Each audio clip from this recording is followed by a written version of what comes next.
Morning, boys and girls. Somebody wants my attention again today. We're going to try to read the next chapter. Okay, come on, get down. You're not even supposed to be up there. Get down. Can you sit? Sit. Good boy, good boy. All right, chapter 24, Going to Church. It was Saturday night, and Pa sat on the doorstep smoking his after-supper pipe.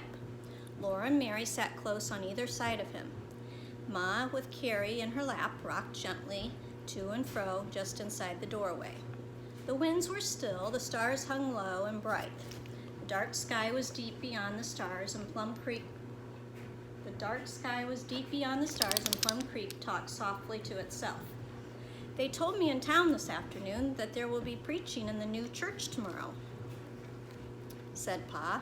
I met the home missionary, Reverend Alden, and he wanted us to be sure to come. I told him we would.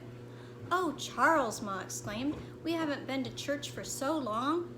Laura and Mary had never seen a church, but they knew from Ma's voice that going to church must be better than a party. After a while, Ma said, I am so glad I finished my new dress. You will look sweet as a posy in it, Pa told her. We must start early. Next morning was a hurry. Breakfast was a hurry, work was a hurry, and Ma hurried about dressing herself and Carrie. She called up the ladder in a hurrying voice, Come on down, girls, I'll tie your ribbons. They hurried down.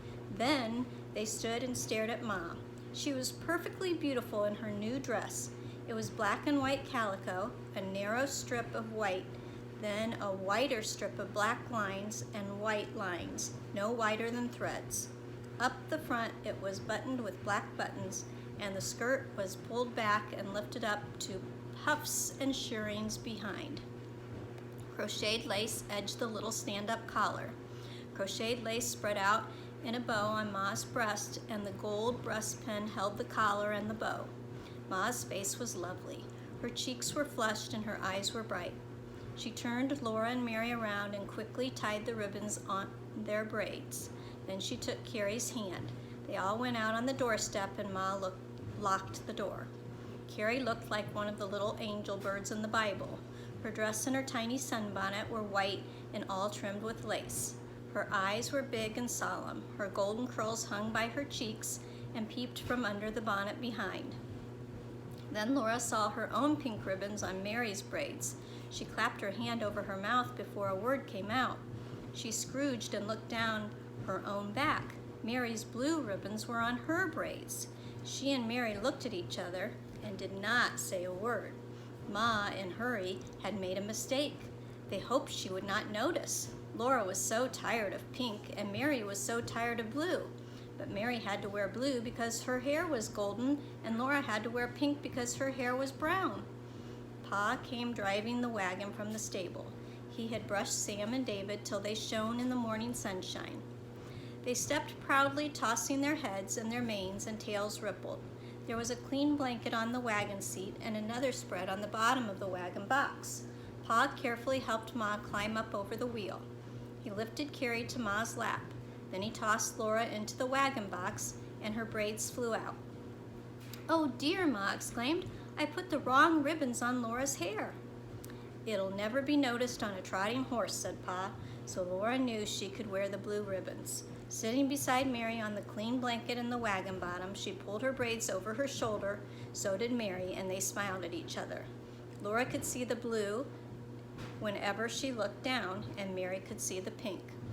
Pa was whistling, and when Sam and David started, he began to sing. Oh, every Sunday morning, my wife is by my side, a-waiting for the wagon, and we'll all take a ride. Charles, Ma said softly to remind him that this was Sunday. Then they all sang together. There is a happy land far, far away, where saints in glory stand, bright as day. Plum Creek came out from the willow shadows and spread wide and flat and twinkling in the sunshine. Sam and David trotted through the sparkling shallows. Glittering drops flew up and waves splashed from the wheels. Then they were away on the endless prairie. The The wagon rolled softly along the road that hardly made a mark on the green grasses. Birds sang their morning songs, bees hummed, great yellow bumblebees went bumbling from flower to flower, and big grasshoppers flew whirring up and away. Too soon they came to town. The blacksmith shop was shut and still. The doors of the stores were closed. A few dressed-up men and women with their dressed-up children walked along the edges of dusty Main Street. They were all going toward the church. The church was a new building not far from the schoolhouse. Pa drove toward it through the prairie grasses. It was like the schoolhouse, except that on its roof was a tiny room with no walls and nothing in it. "What's that?" Laura asked. "Don't point, Laura," said Ma. "It's a belfry." Pa stopped the wagon against the high porch of the church. He helped Ma out of the wagon, but Laura and Mary just stepped over the side of the wagon box. They all waited there while Pa drove into the shade of the church, unhitched Sam and David, and tied them to the wagon box. People were coming through the grass, climbing the steps and going into the church. There was a solemn, low rustling inside it. At last Pa came. He took Carrie on his arm and walked with Ma into the church. Laura and Mary walked softly close behind them. They all sat in a row on a long bench. Church was exactly like a schoolhouse, except that it had a strange, large, hollow feeling. Every little noise was loud against the new board walls. Get down. Get down. A tall, thin man stood up behind the tall desk on the platform. His clothes were black, and his big cravat was black, and his hair and the beard that went around his face were dark. His voice was gentle and kind. All the heads bowed down. The man's voice talked to God for a long time, while Laura sat perfectly still and looked at the blue ribbons on her braids. Suddenly, right beside her, a voice said, "Come with me." Laura almost jumped out of her skin. A pretty lady stood there, smiling out of soft blue eyes. The lady said again, "Come with me, little girls. We are going to have a Sunday school class." Ma nodded at them, so Laura and Mary slid down from the bench. They had not known there was going to be school on Sunday. The lady led them to a corner. All the girls from school were there, looking questions at one another. The lady pulled benches around to make a square pen. She sat down and took Laura and Christy beside her. When the others were settled on the square of benches, the lady said her name was Mrs. Tower, and she asked their names. Then she said, "Now I'm going to tell you a story." Laura was very pleased, but Mrs. Tower began. "It is all about a little baby born long ago in Egypt. His name was Moses." So Laura did not listen anymore. She knew all about Moses and the bulrushes. Even Carrie knew that.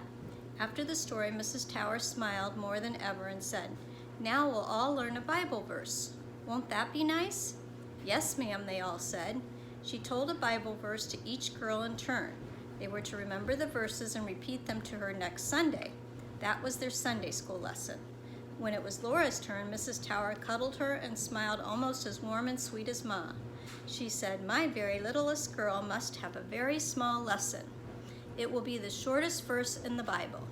Then Laura knew what it was, but Mrs. Tower's eyes smiled and she said, "It's just 3 words." She said them and asked, "Now do you think you can remember that for a whole week?" Laura was surprised at Mrs. Tower. Why, she remembered long Bible verses and whole songs, but she did not want to hurt Mrs. Tower's feelings, so she said, "Yes, ma'am." "That's my little girl," Mrs. Tower said. But Laura was Ma's little girl. "I'll tell you again to help you remember. Just 3 words," said Mrs. Tower. "Now can you say them after me?" Laura squirmed. Laura squirmed. "Try, Mrs. Tower," urged her. Laura's head bowed lower and she whispered the verse. "That's right," Mrs. Tower said.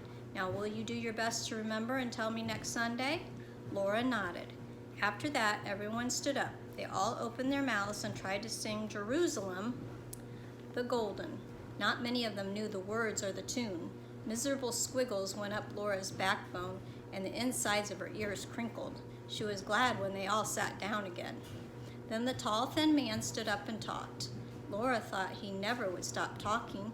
She looked through the open windows at butterflies going where they pleased. She watched the grasses blowing in the wind. She listened to the wind whining thin along the edges of the roof. She looked at the blue hair ribbons. She looked at each of her fingernails and admired how the fingers of her hands would fit together. She stuck her fingers out straight so they looked like the corner of a log house. She looked at the underneath of shingles overhead. Her legs ached from dangling still. At last, everyone stood up and tried again to sing. When that was over, there was no more. They could go home. The tall, thin man was standing by the door. He was the Reverend Alden. He shook Ma's hand, and he shook Pa's hand, and they talked. Then he bent down and he shook Laura's hand. His teeth smiled in his dark beard. His eyes were warm and blue. He asked, "Did you like Sunday school, Laura?" Suddenly, Laura did like it. She said, "Yes, sir." "Then you must come every Sunday," he said. "We'll expect you." And Laura knew he really would expect her. He would not forget. On the way home, Pa said, "Well, Carolyn, it's pleasant to be with a crowd of people all trying to do the right thing, same as we are." "Yes, Charles," Ma said thankfully. "It will be a pleasure to look forward to all week." Pa turned on the seat and asked, "How do you girls like the first time you ever went to church?"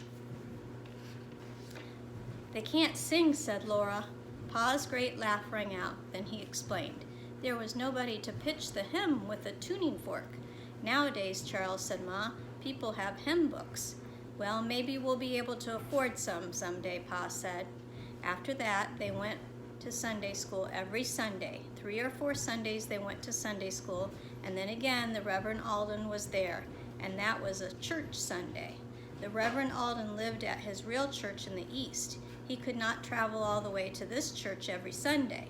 This was his home missionary church in the West. There were no more long, dull, tiresome Sundays because there was always Sunday school to go to and to talk about afterward.